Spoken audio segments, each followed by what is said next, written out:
नमस्कार श्रोताओं, मेरा नाम अरुंधिता भंजदेव है और मैं प्रदान में कार्यरत हूँ।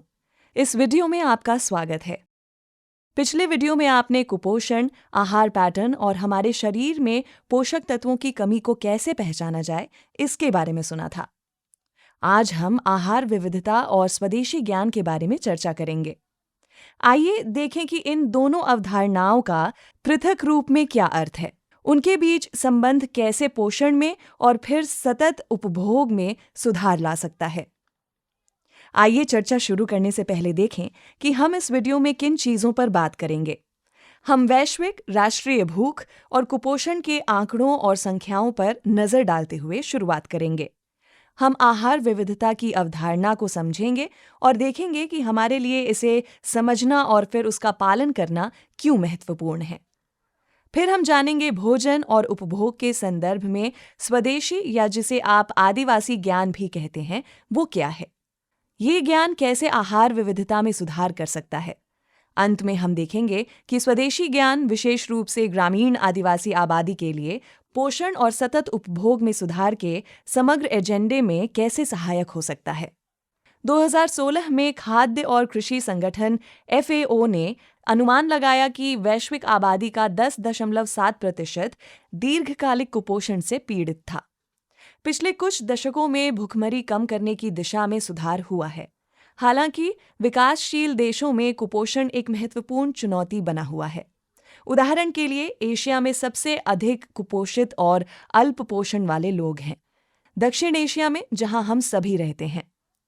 कुपोषण और अल्पपोषण वर्ष 2015 में 9.4 से बढ़कर 2016 में 11.5% हो गया है, जो केवल एक वर्ष में लगभग 2% की वृद्धि है। वैश्विक भूख सूचकांक ग्लोबल हंगर इंडेक्स, जिसकी गणना जनसंख्या के कुल अल्पपोषण, बाल मृत्यु दर, बाल स्टंटिंग और वेस्टिंग के आधार पर की जाती है। ये भारत को 110 देशों में 94वें स्थान पर रखता है और ये सूचकांक देश के भुखमरी के स्तर को गंभीर श्रेणी में रखता है। इसलिए गरीबी, भूख और कुपोषण के खतरनाक आंकड़ों को सुधारने के लिए संयुक्त राष्ट्र UN ने वर्ष 2015 में सतत विकास के लिए 2030 एजेंडा लॉन्च किया, अर्थात 2030 तक पूरी दुनिया सतत विकास के कई महत्वपूर्ण संकेतक हासिल कर चुकी होगी। हालांकि लक्ष्य निर्धारित करने के 5 साल बाद 2020 में संयुक्त राष्ट्र ने बताया कि हम इस लक्ष्य को प्राप्त करने से अभी बहुत दूर हैं। तो इसमें चुनौती क्या है? ऐसे कई कारक हैं जो भूख, खाद्य असुरक्षा और कुपोषण को समाप्त करने के लक्ष्य की पूर्ति में बाधा डालते हैं, जैसे कि आर्थिक संकट, जलवायु परिवर्तन, यहाँ तक कि राजनीतिक अशांति और जैसा कि हम सभी जानते हैं, हाल ही में कोविड-19 प्रेरित महामारी।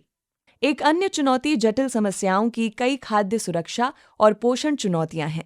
हमने इकाई 3 में विकास चुनौतियों के जटिल होने के बारे में बात की है।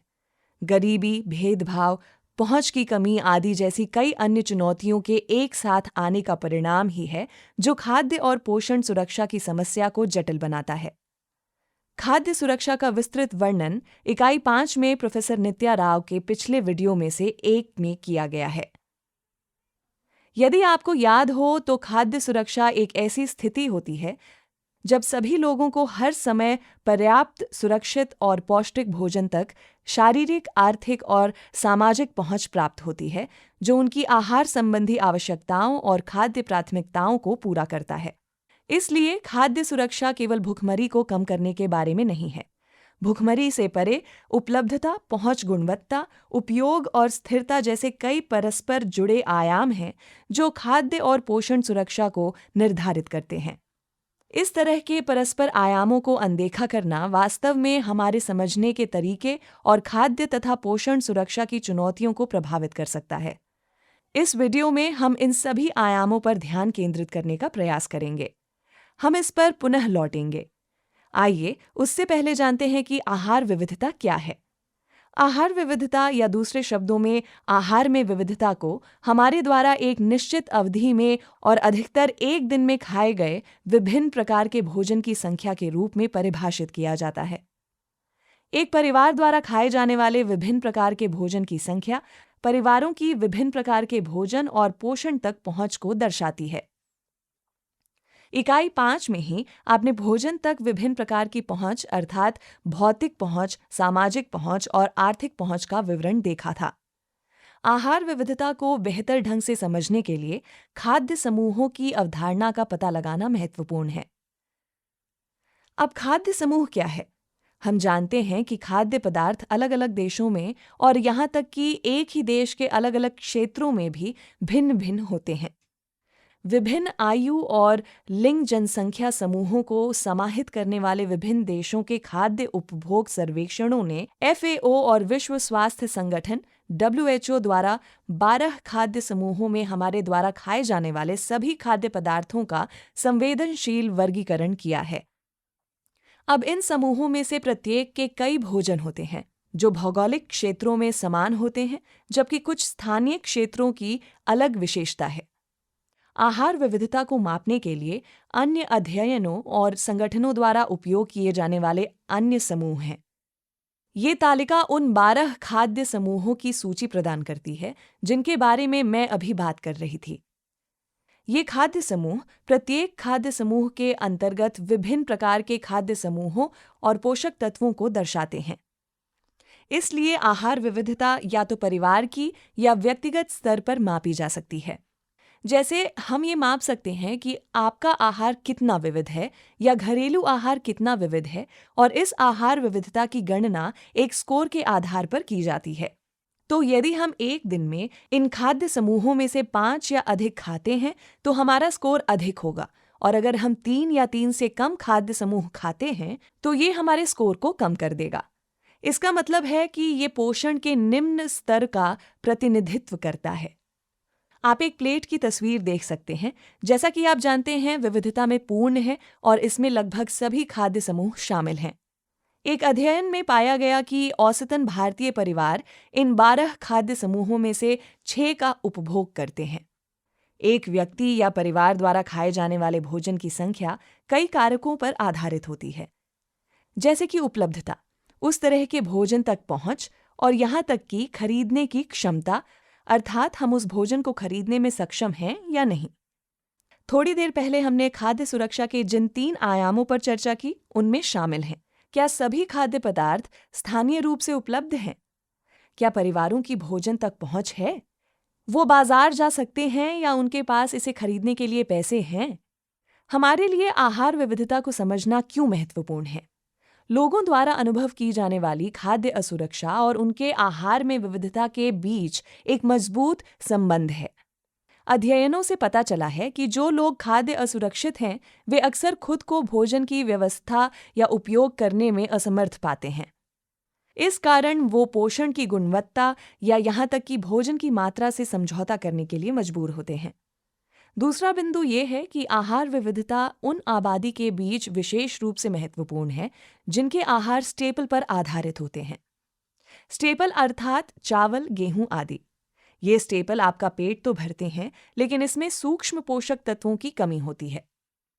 आइए वीडियो के अगले भाग पर बढ़ते हुए अब हम स्वदेशी ज्ञान और आहार विविधता के साथ इसके संबंध पर गौर करें। देशी या आदिवासी लोग भारत के कई हिस्सों में पाए जाते हैं और उन्हें भूमि और खाद्य संसाधनों का ज्ञान प्राप्त होने और उसे बनाए रखने के लिए जाना जाता है। ये ज्ञान ऐतिहासिक निरंतरता में निहित है या उन्हें उनके पूर्वजों से प्राप्त होता है जो सदियों से एक ही भूमि में रह रहे हैं। स्वदेशी खाद्य पदार्थ वे खाद्य पदार्थ हैं जो स्थानीय रूप से जंगल में और जहां ये आदिवासी लोग रहते हैं वहां उपलब्ध हैं। इन खाद्य पदार्थों को अन्य प्रकार के भोजन की तुलना में उच्च पोषक मूल्य के लिए जाना जाता है। भारत में अधिकांश जनजातीय आबादी इन समृद्ध जैव विविधता वाली भूमि में निवास करने के लिए जानी जाती हैं, जो इन विभिन्न प्रकार के खाद्य संसाधनों में समृद्ध हैं। यहाँ बिहार के जमुई जिले में स्थित चकाई के संथाल क्षेत्रों से स्थानीय रूप से उपलब्ध खाद्य पदार्थों की कुछ तस्वीरें दी गई हैं। आप देख सकते हैं, इन तस्वीरों में स्थानीय मछलियाँ, स्थानीय फल, सब्जियाँ, तरह तरह की दालें, बाजरा जैसे अनाज शामिल हैं।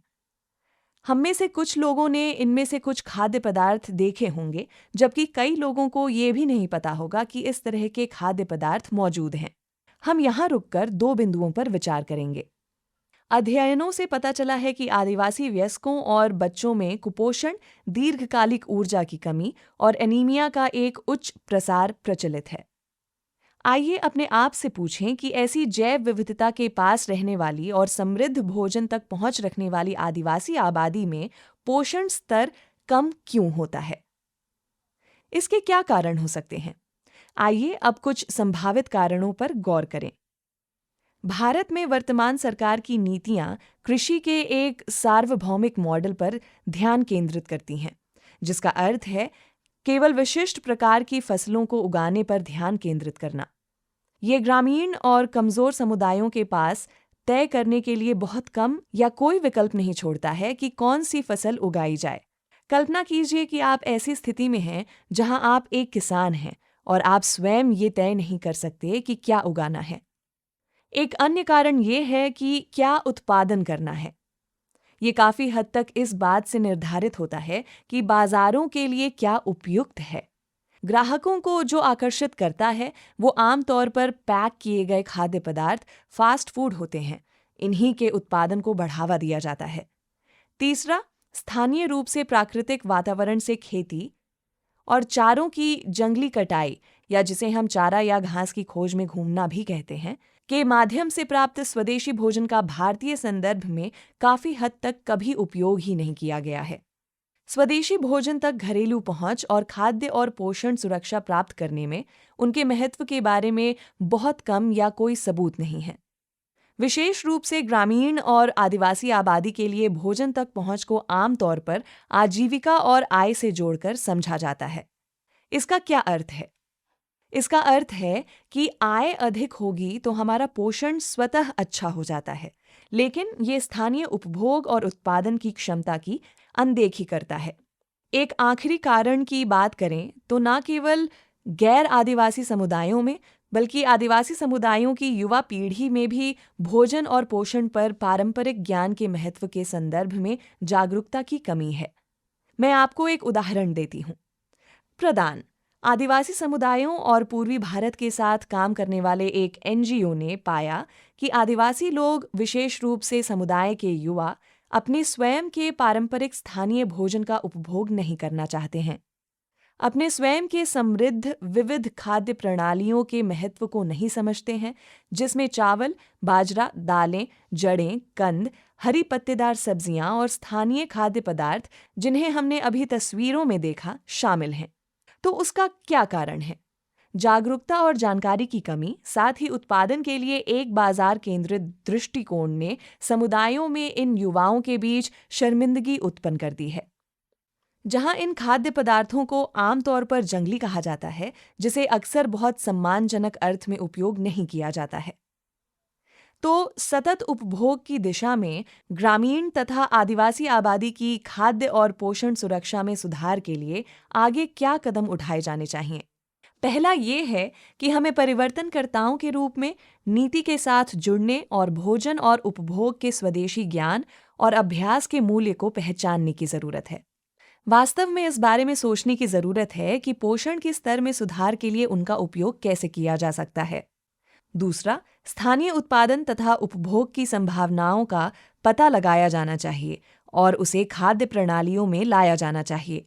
तीसरा, हमें स्वदेशी खाद्य पदार्थों की क्षमता का उपयोग करना चाहिए और ये देखना चाहिए कि ये हमारे आहार में विविधता लाने में कैसे मदद कर सकते हैं, विशेष रूप से ग्रामीण लोगों के लिए, जहां इस तरह का स्वदेशी भोजन स्थानीय रूप से उपलब्ध है, जिसका उपयोग करने की आवश्यकता है।